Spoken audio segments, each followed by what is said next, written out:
All right, welcome back everyone to A Gentleman's Life. Sam here, and we're going to be doing a watch review that I did mention 2 videos ago. It'll be coming up. I got a backpacking adventure video done, and then I found out I was going back to work. So the past 2 weeks I've kind of been getting settled in back at work and getting all that worked out. So feel a bit more in the routine now, so it's time for another video. We will be doing a review, as the comments down below, or the title down below mentions, of the Visitor Calligraph Linden. So just a quick first shot. This is what we're looking at right here. This beautiful curvaceous watch with a beautiful blue, you can't really see it in this light, but when I flip the camera around we'll see it much better. Inky blue dial. So this is the second watch in the Calligraph series for Visitor, which is one of the few micro brands I really do like. The only one I really own. I do like Halios, but I don't own any. There's a lot of micro brands, and I think just a handful of them are really doing some special stuff, and I think Visitor is one of those.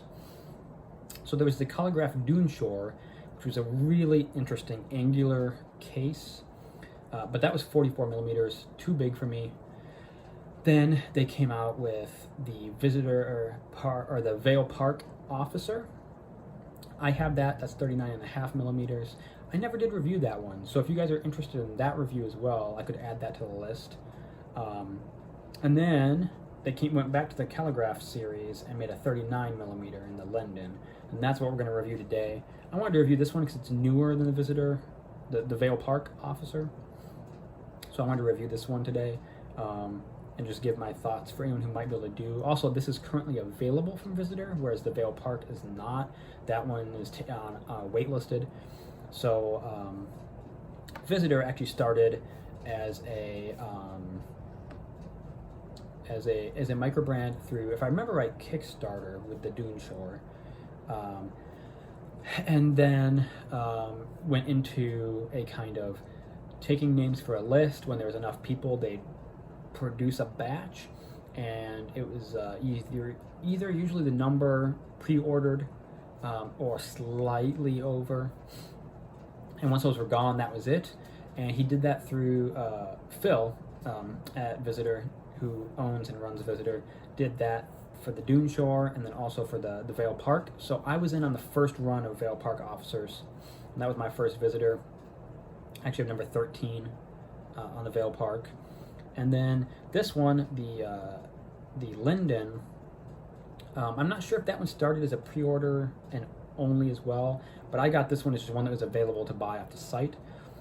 So it looks like with this run, we're getting closer, at least pre-COVID-19, we're getting closer to seeing Visitor kind of doing more serialized production runs to have stock on hand.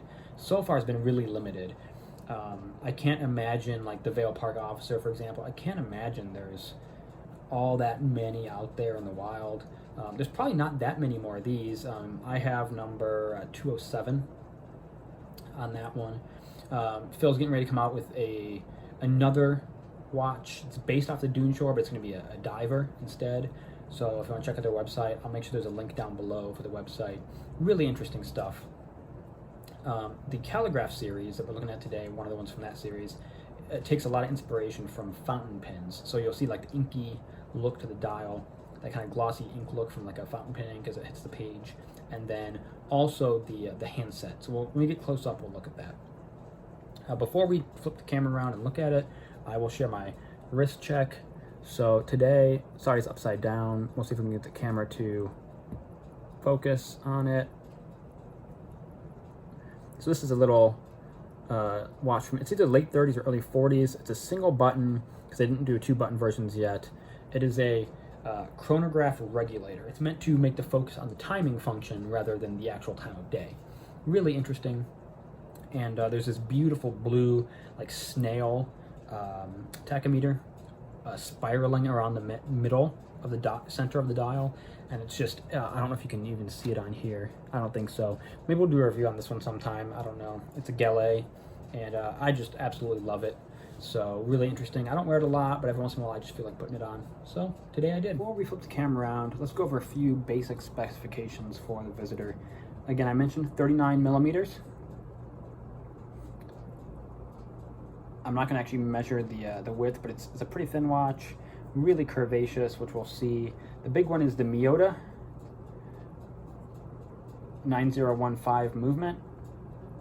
So that's a hacking, hand winding, and self-winding automatic movement made by Citizen, and then used in the many micro brands.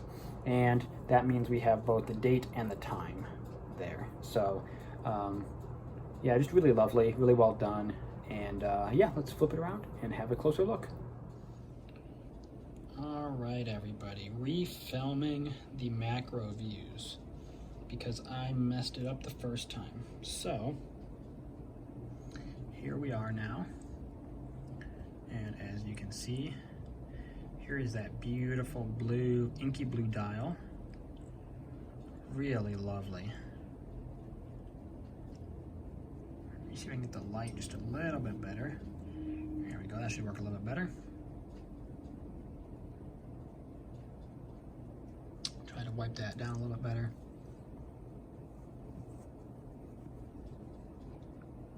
You know, I have worn this, so it's not going to be perfect.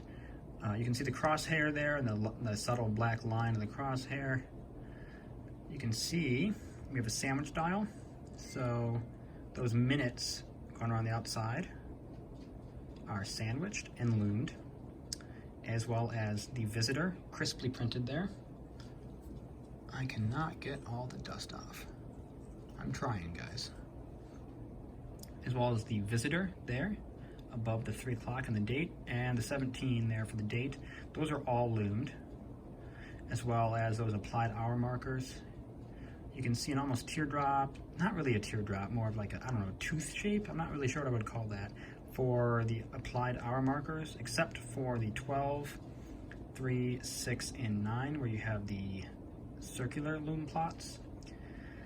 And then the beautiful handset, taking inspiration, as I mentioned, from fountain pen nibs. So there's the hour hand there, really lovely.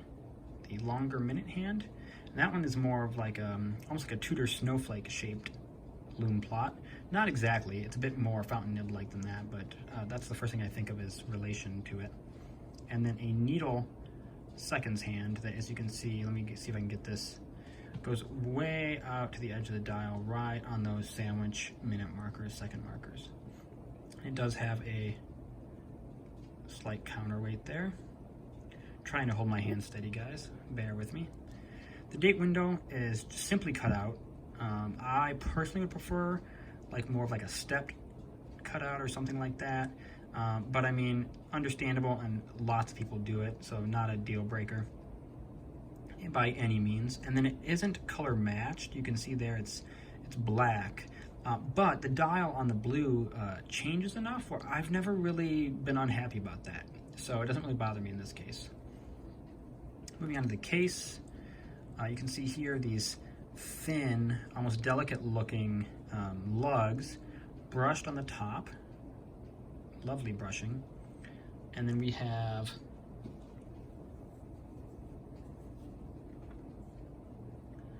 lovely transition to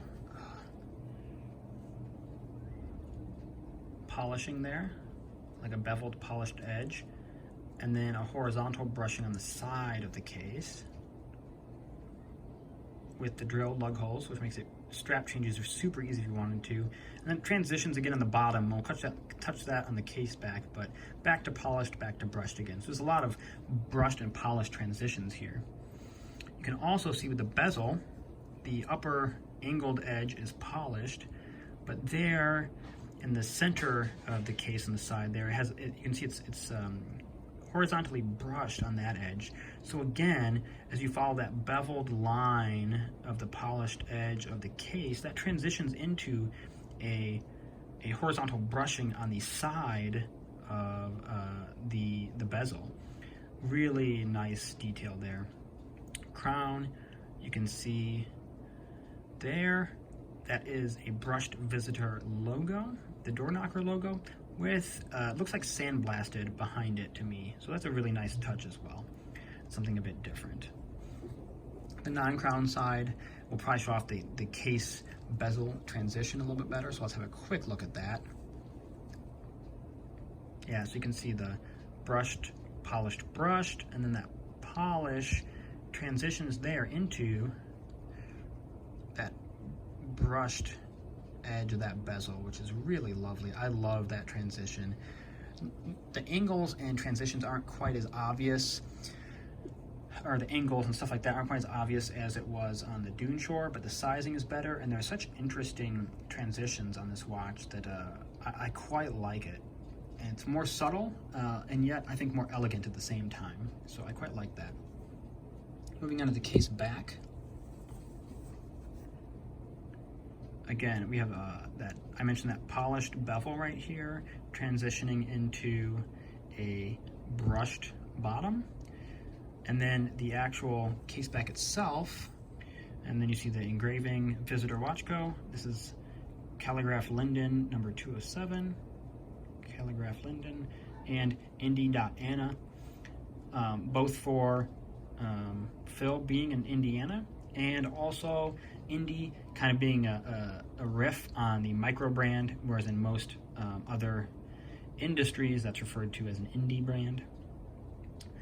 And you can see the lovely custom rotor on the Miyota 9015 with the engraving and that visitor door knocker, and a well finished 9015 Miyota here.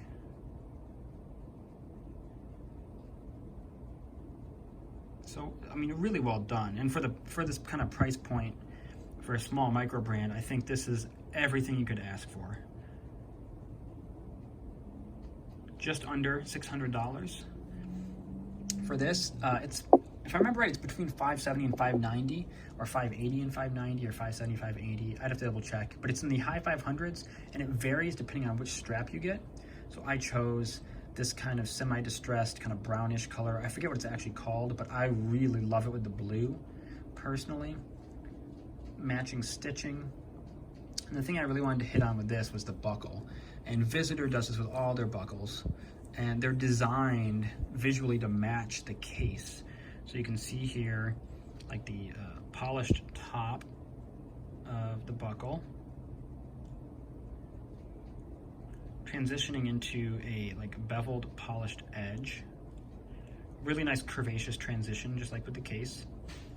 And then on the underside, there you have Visitor Watch Co. engraved. And that's just a really nice touch. So, I mean, a really lovely watch. All right, so that's our close-up look. Let's turn it back around. All right, guys, so that, pardon that while I get that back up there.